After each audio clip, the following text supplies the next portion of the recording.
Olá, queridos! No nosso estudo bíblico de hoje, quero convidar você a abrir a sua Bíblia no Evangelho segundo Marcos, capítulo 9, dos versículos 33 a 50. Nesse texto, nós vamos dividir esse texto em três partes para que a gente consiga entender tudo o que está se passando na sequência desses fatos, porque eles estão interligados. O plano de fundo de Jesus nesse momento é ensinar e confrontar os seus discípulos, porque ele tinha acabado de falar de autossacrifício nos textos anteriores. E os discípulos estão aqui discutindo sobre autopromoção. Enquanto Jesus está concentrado no seu sacrifício, os discípulos ainda estão pensando em promoção, em momentos em que eles podem achar-se importantes e superiores. Vamos ler o texto? Acompanhe comigo a leitura no capítulo 9, versículo 33 até o versículo 37, a nossa primeira parte, a versão que eu estou usando é a NVI. O texto diz assim: E chegaram a Cafarnaum. Quando ele estava em casa, perguntou-lhes: O que vocês estavam discutindo no caminho? Mas eles guardaram silêncio, porque no caminho haviam discutido sobre quem era o maior. Assentando-se, Jesus chamou os 12 e disse: Se alguém quiser ser o primeiro, será o último e servo de todos. Vou ler até aqui o 35, o 36 e o 37, já leio na sequência para nós entendermos. O Evangelho de Marcos, ele contém 14 perguntas de Jesus relacionadas diretamente aos seus discípulos. Com exceção apenas lá do capítulo 8, versículos 27 a 29, todas as perguntas elas têm aí um tom, um plano de fundo de censura, onde Jesus estava apontando para os discípulos, mostrando para eles a dolorosa falta de entendimento que eles estavam tendo. É importante nós lembrarmos que se para nós é desafiador entender algumas coisas, para os discípulos não deveria ser assim. Os discípulos estavam vendo tantos milagres, ouvindo tantos sermões, tantas conversas diretas de Jesus com os seus discípulos, e mesmo assim, eles ainda estavam com uma grande falta de entendimento. Nesse texto, nos versículos que nós lemos, do 33 ao 35, Jesus está chegando em Cafarnaum, onde ficava a residência, a casa da sua família, a sua mãe, os seus irmãos. E aí Jesus, por isso nós temos a expressão no 33, quando ele estava em casa. E aí Jesus pergunta para os discípulos: o que vocês estavam discutindo no caminho? E no caminho, provavelmente, eles estavam discutindo, mas ao mesmo tempo cochichando, conversando entre eles, para entender quem deles era o maior. Vejam, Jesus está falando de autossacrifício, ensinando de autossacrifício, e eles estavam discutindo quem era o maior entre eles. Autopromoção. E isso não serve para um cristão, para um seguidor de Jesus. Eles estavam pensando no reinado terreno de Jesus, e eles queriam projeção, eles queriam grandeza.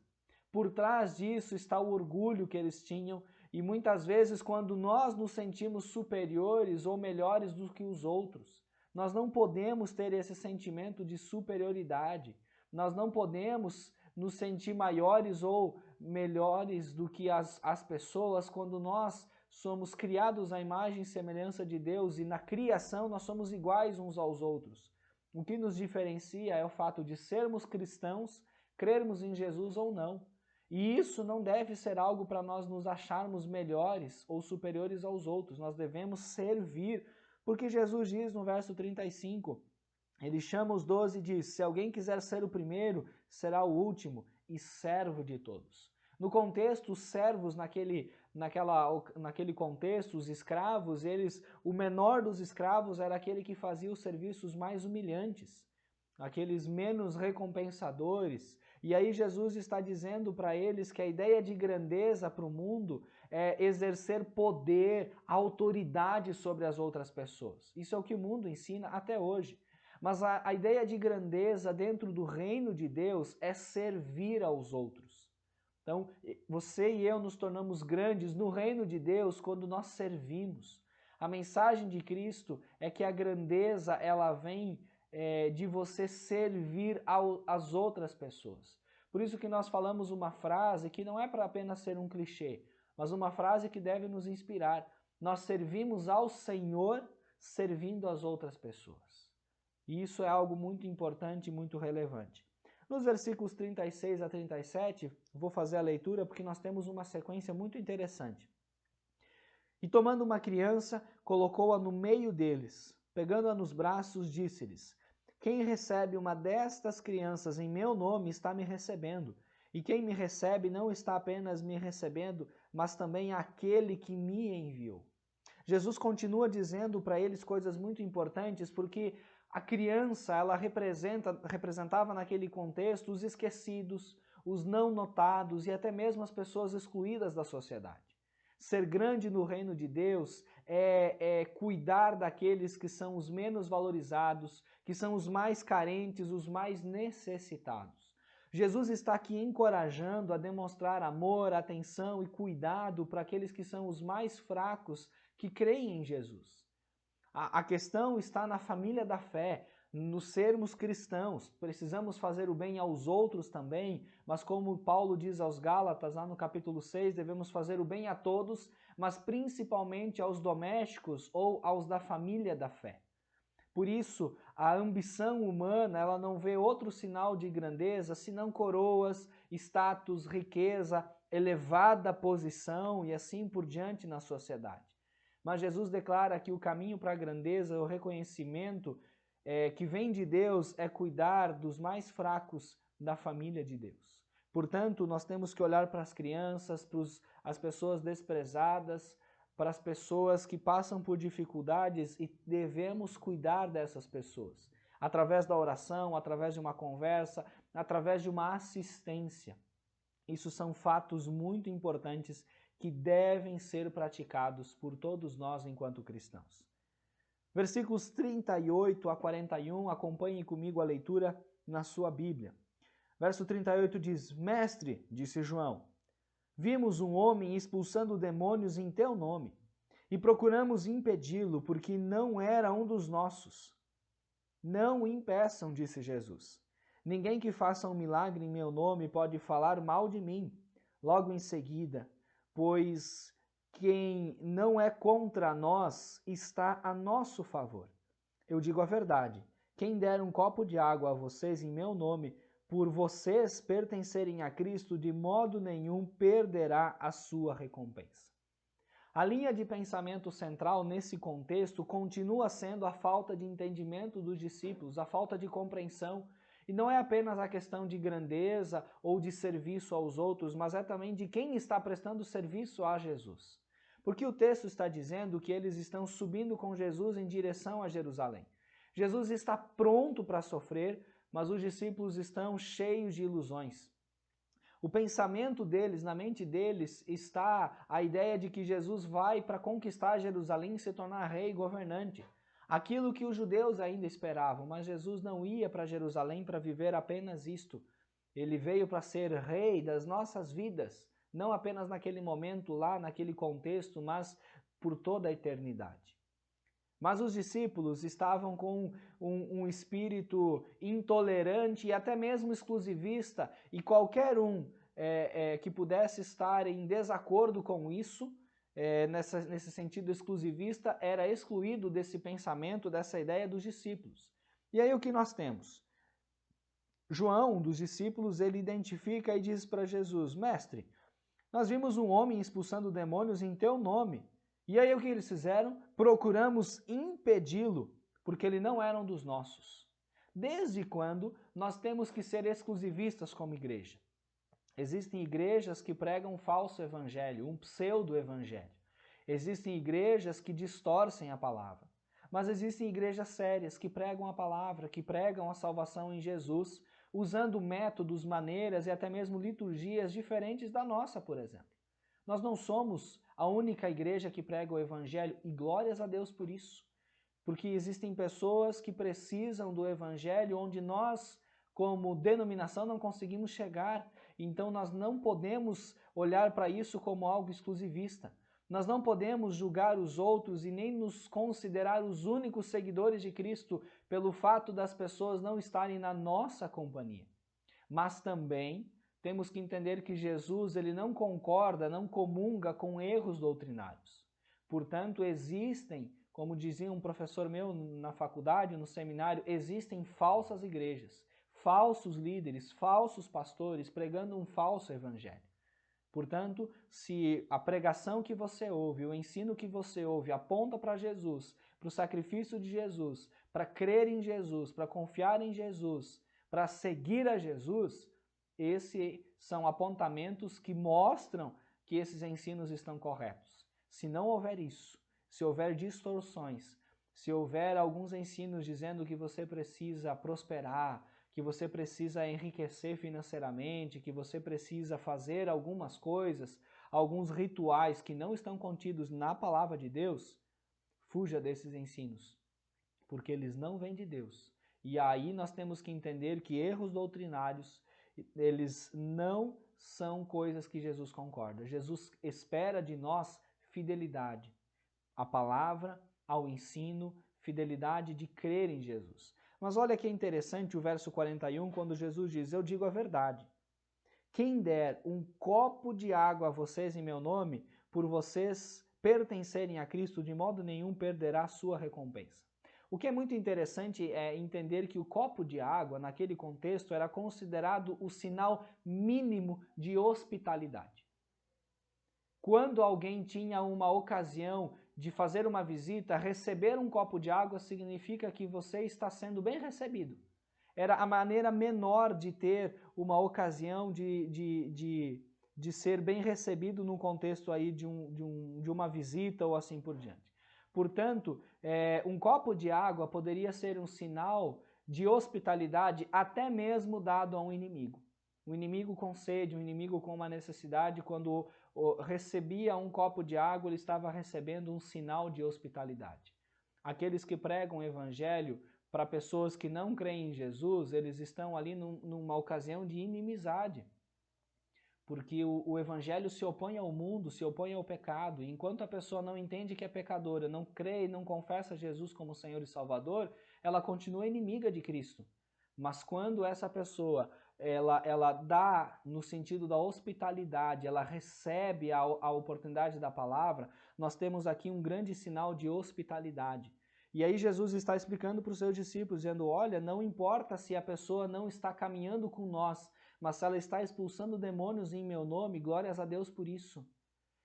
Isso já aconteceu em outra história que nós estudamos há algumas semanas, quando Jesus vai para um determinado lugar e ele liberta, traz ali a oportunidade da restauração da vida de alguém que estava possesso. E essa pessoa queria seguir Jesus, mas o que Jesus vai dizer para essa pessoa? Ele vai dizer, olha, você deve ficar onde você está e você vai e prega o evangelho agora nessas cidades ao redor, naquele contexto das Decápolis, né? A pequenas cidades daquele contexto. Aquela pessoa não foi seguir Jesus, não se tornou um dos 12 discípulos, mas aquela pessoa teve a grande oportunidade de olhar para Jesus e de conhecer a Jesus. Provavelmente esse homem conheceu Jesus em alguma ocasião, em algum lugar, e estava sendo usado por Deus através do Espírito Santo para expulsar demônios usando o nome de Jesus. E isso era para engrandecer o nome de Cristo, não para menosprezar. Portanto, Jesus precisou explicar isso para os seus discípulos, para que eles tivessem, então, uma melhor compreensão, mais clara e mais objetiva nesse contexto também. Seguindo nos versículos 42, eu quero ler do 42 ao 48, porque o 49 e 50 eu vou deixar para o finalzinho, nessa nossa terceira parte que nós temos aqui. Acompanhe a leitura na sua Bíblia no versículo 42 até o 48, que diz assim: Se alguém fizer tropeçar um destes pequeninos que creem em mim, seria melhor que fosse lançado no mar com uma grande pedra amarrada no pescoço. Se a sua mão o fizer tropeçar, corte-a. É melhor entrar na vida mutilado do que, tendo as duas mãos, ir para o inferno, onde o fogo nunca se apaga, onde o seu verme não morre e o fogo não se apaga. E se o seu pé o fizer tropeçar, corte-o. É melhor entrar na vida aleijado do que, tendo os dois pés, ser lançado no inferno, onde o seu verme não morre e o fogo não se apaga. E se o seu olho o fizer tropeçar, arranque-o. É melhor entrar no reino de Deus com um só olho do que, tendo os dois olhos, ser lançado no inferno, onde o verme não morre e o fogo não se apaga. Um texto um tanto interessante, meus irmãos. Um texto que traz aí algumas questões, parece que difíceis de entender, mas já vamos tentar entendê-las juntos. É interessante pensar aqui nesse contexto, o texto está falando de induzir ao pecado. Pessoas que são induzidas ao pecado. Por isso ele começa dizendo no 42, se alguém fizer tropeçar um desses pequeninos que creem em mim, é melhor então que fosse lançado no mar com uma grande pedra amarrada no pescoço. A seriedade do pecado é tão séria quanto o momento de induzir alguém a pecar.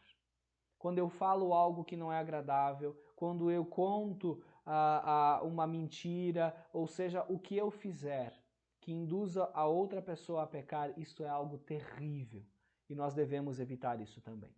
É interessante que o reino de Deus é um reino de santidade e essa é uma importante lembrança. Aqueles que vivem na prática do pecado, na constância do pecado, jamais entrarão no reino de Deus. Lembre disso. E aí Jesus ele vai usar olhos, mãos e pés como exemplos aqui que supostamente devem ser arrancados. E aí Jesus aqui ele está nos mostrando que aquilo que nós vemos, aquilo que nós fazemos e aonde nós vamos pode constituir-se num tropeço para a nossa alma. A mão, ela simboliza a nossa maneira de fazer as coisas. O pé representa o nosso caminhar pelo mundo e o olho é a figura de todos os desejos que vão surgir em nosso coração. Essa é uma frase de um teólogo chamado Ernesto Trenchard, que disse essa frase. Mas é interessante que Jesus não está dizendo diretamente para mim e para você cortar a minha mão ou a sua mão, arrancar o olho, cortar os pés. Não. Nós precisamos voltar lá no capítulo 7, versículo 21 e 22, até o 23, para entendermos o que Jesus está dizendo. Capítulo 7 de Marcos, capítulo 21 diz assim: pois do interior do coração dos homens vêm os maus pensamentos, as imoralidades sexuais, os roubos, os homicídios, os adultérios, as cobiças, as maldades, o engano, a devassidão, a inveja, a calúnia, a arrogância e a insensatez. Todos esses males vêm de dentro e tornam o homem impuro. Ou seja, o grande problema está no meu e no seu coração. E não o órgão físico, mas os nossos pensamentos, aquilo que nós vemos e cultivamos o nosso pensamento, aquilo que nós falamos, aquilo que vem do nosso coração. Por isso a tentação, ela precisa ser cortada. Brincar com a tentação pode se tornar algo mortal. Aí vem o contexto da cirurgia. A cirurgia tem que ser radical. Eu preciso excluir o pecado, eu preciso arrancar o pecado, a tentação, porque na luta contra o pecado, o cristão precisa lutar duramente, diariamente, constantemente. Nós não podemos de forma alguma brincar com o pecado. E é interessante nós observarmos que Jesus foi quem mais falou sobre o inferno. Jesus descreveu como um lugar de tormento eterno. Dê uma olhada no versículo 43, a parte final, e o verso 44, que Jesus está dizendo que, falando do inferno, onde o fogo não se apaga. E o verso 44, onde o seu verme não morre e o fogo não se apaga. São coisas aqui muito terríveis, mas a palavra aqui original, se referindo a inferno, ela é uma palavra descrita como Geena. Essa palavra, ela traz um local, por isso nós temos esse contexto. Esse local é o Vale dos Filhos de Rinom, que fica lá em Jerusalém. É o local onde Acás, no Antigo Testamento, levantou a imagem do deus Moloque, que era um ídolo de bronze, oco por dentro, tinha braços estendidos que ficavam em chamas. E aí os pais colocavam os seus filhos, oferecendo-os em sacrifício a esse ídolo. Que coisa terrível! Acás queimou os seus próprios filhos, e você pode conferir lá em 2 Crônicas, capítulo 28, versículo 3, onde tem essa história. Josias, que foi um rei que trouxe uma reforma religiosa para o povo judeu, ele declarou aquele lugar imundo. E aí, isso descrito em 2 Reis, capítulo 23, versículo 10. Além de imundo, também ele declarou aquele lugar como um lugar profano, e ele tornou esse lugar como um depósito de lixo na cidade de Jerusalém. E era um lugar que queimava continuamente. Era um lugar sujo, fedido, onde os vermes jamais deixavam de roer e havia fogo e fumaça subindo. Porque ali era o lugar onde o lixo, corpos de pessoas ali, de indigentes, eram jogados ali. Corpos de animais que morriam eram trazidos e jogados nesse lugar. No domingo, nós, quando estudamos o texto de Neemias, capítulo 12, quando o povo vai consagrar os muros, eles vão subir num determinado ponto e dividir-se em 2 grupos para cercar os muros, consagrando eles a Deus. O ponto que eles começam é esse ponto onde ficava os muros, eles davam em direção a esse vale, chamado Vale dos Filhos de Hinnom, que era onde havia esse contexto de queimar o lixo da cidade. E isso nos mostra o contexto do pecado que precisa ser exterminado, precisa ser jogado fora e precisa ser eliminado também. Portanto, o pecado ele é algo terrível, algo muito grave. Nós precisamos eliminar o pecado quanto antes das nossas vidas, confessando ao Senhor, pedindo perdão e pedindo que Ele nos purifique e nos restaure. E é muito importante nós termos isso na nossa mente todos os dias. Precisamos eliminar o pecado, ele não pode mais persistir em nossa vida. Aquele lugar era um lugar sujo, terrível, onde Jesus está se referindo, onde o fogo não se apaga. Era um lugar que sempre havia lixo sendo jogado e o fogo continuava, e o seu verme não morre. Então o inferno é algo terrível, muito mais do que aquele depósito de lixo que ficava ali no contexto de Jerusalém. Então lembre disso, é melhor entrar no reino de Deus com um só olho, e parafraseando e trazendo para a aplicação para nós, é melhor entrar no reino de Deus sem ter vivido algum determinado prazer que poderia me levar ao pecado, do que ter vivido algum prazer que me levou a pecar e que me separou de Deus, que me distanciou do Senhor, que me deixou em pecado e que me fez perder a comunhão com o Senhor e perder a minha santidade, a minha dedicação ao Senhor, que é algo muito pior do que qualquer prazer que o pecado pode nos dar. E ainda quero terminar lendo os versículos 49 e 50, que é considerado por alguns teólogos os versos mais difíceis de interpretar. Vamos ler o verso 49 e o 50. Cada um será salgado com fogo. O sal é bom, mas se deixar de ser salgado, como restaurar o seu sabor? Tenham sal em vocês mesmos e vivam em paz uns com os outros. É interessante que, para nós entendermos esse texto, e eu estou pegando aqui alguns comentários do Hernandes Dias Lopes, então, de alguns comentários bíblicos e de uma pesquisa para entender melhor esse texto, mas é interessante que todo sacrifício judaico ele deveria ser salgado antes de ser oferecido com sal. Antes de ser colocado, de ser oferecido a Deus nos altares, isso no contexto do Antigo Testamento. Esse sal sacrificial, ele era chamado como sal do pacto. A adição desse sal é que tornava o sacrifício agradável a Deus. Não era apenas sacrificar o animal e queimá-lo, mas ele precisava ter esse sal do pacto sendo adicionado, sendo colocado ali, para que houvesse então esse sacrifício agradável a Deus. Antes da vida do discípulo ser agradável a Deus, ela precisa ser tratada com o fogo, como todo sacrifício era tratado com o sal. E fogo, nesse sentido, traz a ideia de purificação e também de perseguição. Um ourives ele vai esquentar muito o seu metal, golpear muitas vezes, até que ele possa ver o seu rosto refletido naquele metal, para dizer então que esse metal está puro. Nós, em nossas vidas, precisamos ser purificados pelo Senhor, e o fogo, ele vai, das dificuldades, das provações, ele se faz necessário para que nós sejamos puros no futuro, para que possamos então vivenciar com Deus ainda mais alegrias. Mas também, no começo do verso 50, vai dizer que o sal é bom. O sal é bom e a vida ela seria insuportável sem ele. Em qualquer preparo de alguma comida, nós precisamos colocar o sal. O sal, ele também dá, além de dar sabor, ele também tinha as atribuições de preservar. Hoje nós colocamos os alimentos numa geladeira, num congelador, mas antigamente precisava se colocar sal para que houvesse uma preservação, para que não houvesse uma decomposição, uma podridão. O sal ele tinha esses benefícios de preservação de alguns alimentos. Mas se o sal perde o sabor, ele se torna insípido.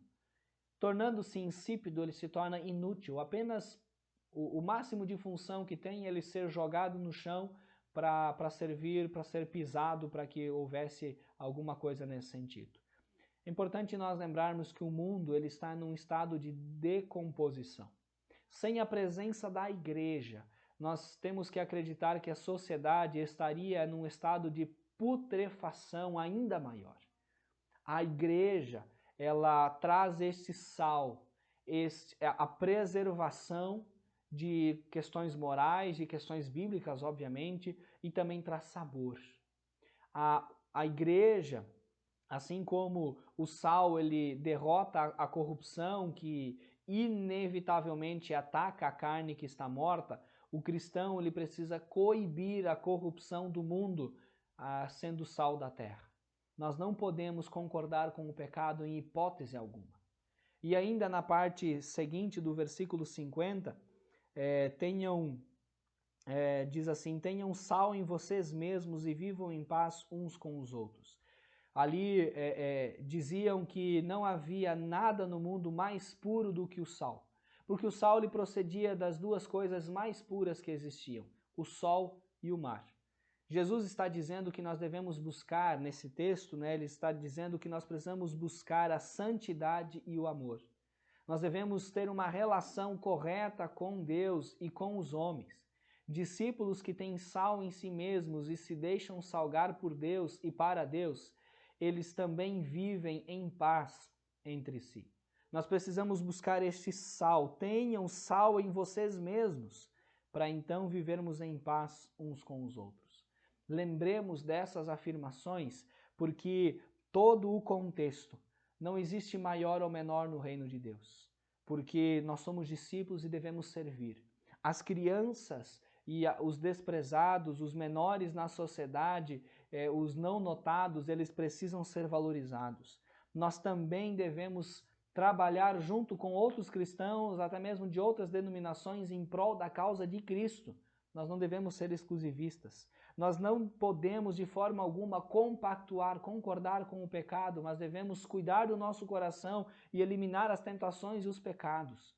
E nós devemos olhar para o sal como uma importante maneira de trazer sabor e de também preservar a moral, e não apenas a moral e os costumes, mas principalmente a palavra de Deus. E o nosso cristianismo precisa ser santo, precisa ser correto, precisa ser baseado no amor de Jesus.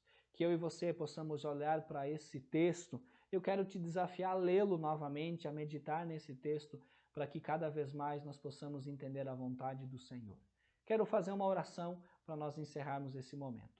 Pai querido, muito obrigado por nossas vidas. Louvado seja o nome do Senhor, porque o Senhor nos purifica, o Senhor nos santifica, não por nós, mas pelo Teu Filho Jesus. Muito obrigado, porque Jesus nos ensina a servir uns aos outros. Obrigado, porque Jesus nos ensina a trabalharmos em prol da causa de Jesus, não da nossa causa. Muito obrigado, porque esse texto nos desafia e nos ensina, nos exorta a tirarmos as tentações, a evitarmos as tentações e a eliminarmos o pecado das nossas vidas para termos uma vida santa, pura e correta diante do Senhor. Ó Deus, olhando para tudo isso, que o Senhor aplique essa palavra e que o Senhor nos mostre como vivermos a partir de agora. Não nos deixe permanecer da mesma maneira, mas que o Senhor nos exorte e nos ensine cada vez mais. Essa é a nossa oração que fazemos em nome de Jesus. Assim nós oramos, dizendo amém e amém.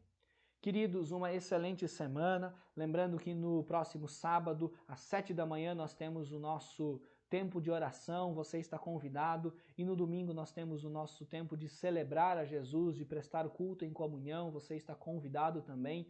Mas que acima de tudo, você esteja diariamente buscando na palavra o alimento necessário para viver melhor a sua vida diante do Senhor. Um fraterno abraço e que Deus abençoe a você e a sua família.